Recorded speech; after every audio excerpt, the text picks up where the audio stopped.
Hola, buenas tardes, buenos días, ¿cómo están? Entiendo que mi compañero ha abordado y trabajado el texto número 1, por lo cual consideré pertinente trabajar el texto número 2, que lo realizó la autora Beatriz Mañas Ramírez, que ha analizado en su artículo en relación a la evolución de la opinión pública desde sus orígenes como el ideal ilustrado hasta su estudio empírico en el siglo XX. Este cambio generado a consecuencias sociales, incluyendo la inclusión y la exclusión de los grupos en la política. La autora examina la opinión pública no solo como un término lingüístico, sino como un elemento clave para el análisis social e histórico. Ella identifica tres dimensiones interrelacionadas: la social, la política y la mediática, que se han moldeado o que han moldeado el significado de la opinión pública y su estudio científico. En relación al debate del origen del concepto entre Inglaterra y Francia, refleja las diferentes concepciones de la opinión pública. Mientras que Inglaterra desarrolló una esfera pública moderna, Francia, por su parte, teorizó la opinión pública como una idea nueva, filosófica y política. Antes, en el siglo XVIII, la opinión se asociaba con las actitudes y comportamientos de índole privado y con ciertas connotaciones negativas. Sin embargo, esta conjugación con el objetivo público transformó su significado, anulando las opiniones individuales subjetivas y buscando una verdad pública más objetiva. La opinión pública ha pasado de ser una noción filosófica a ser un objeto de control institucional, con implicaciones con lo que tenga que ver con la participación política y la legitimidad del poder. Además, durante la Ilustración, la opinión pública surgió como una poderosa fuerza ideológica impulsada por la burguesía y los espacios de debate que se llevaban en ese momento. No era un simple reflejo social, sino una construcción abstracta para legitimar la demanda política. Autores como Rousseau, Necker, Diderot y Voltaire contribuyeron a consolidar estas ideas en relación a la opinión pública como una fuerza política, utilizando metáforas como la reina, tribunal, torrente, para enfatizar su poder, contrastando con el individualista anglosajón. La razón y un público unificado legitimaban la crítica a la política guiada por un filósofo. Sin embargo, se cuestiona si esta opinión soñada tenía bases sociales reales o era solo un discurso discursivo influyente. La opinión pública ilustrada, que buscaba ser universal, que se basaba en la abstracción de las diferencias sociales, esto generó una tensión entre la homogeneidad ideal y la heterogeneidad real de la sociedad. El público, principalmente la burguesía, se convirtió en un espacio de inclusión y de exclusión, negando los derechos políticos a las clases bajas, que eran consideradas irracionales.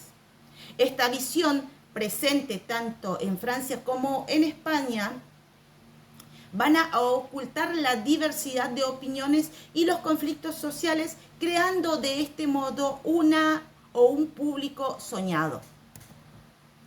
A su vez, durante la Ilustración tampoco existía una metodología para medir lo que era la opinión pública, que se manifestaba a través de diversos canales, como diferentes o con diferentes legitimidad según el grupo social en donde se llevaba adelante.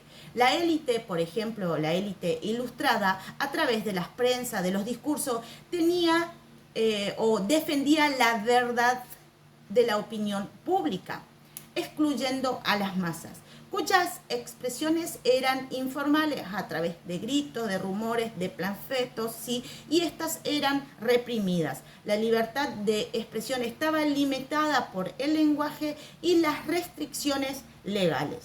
La autoridad buscaba controlar estos canales para evitar que la opinión se convirtiera en acción de las masas. La opinión pública tenía mayor influencia en la minoría, mientras que las expresiones informales llegaban a un público más amplio y difícil de controlar.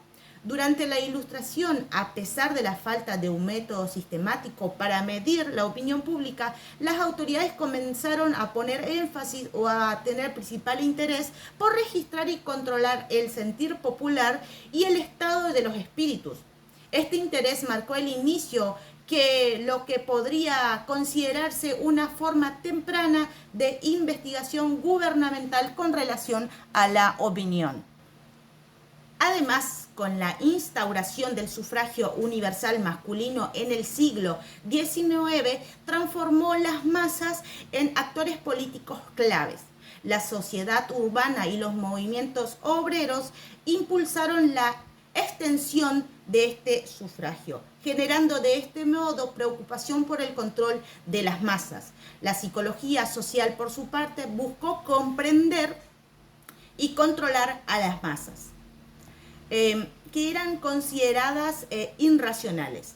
Los partidos políticos y los sindicatos surgieron para encuadrar sus acciones o estas acciones que provocaban las masas y lograron, que estas manifestaciones sean reguladas, o sea, tengan una regulación. La lógica electoral impulsó la mayoría como legitimidad política. A su vez, las tecnologías facilitó lo que tenga que ver con la difusión de estas ideas.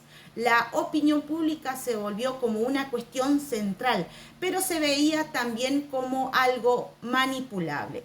Los sondeos surgieron para registrar estas cuestiones, generando una tensión entre lo que tenga que ver con la idealización y la realidad.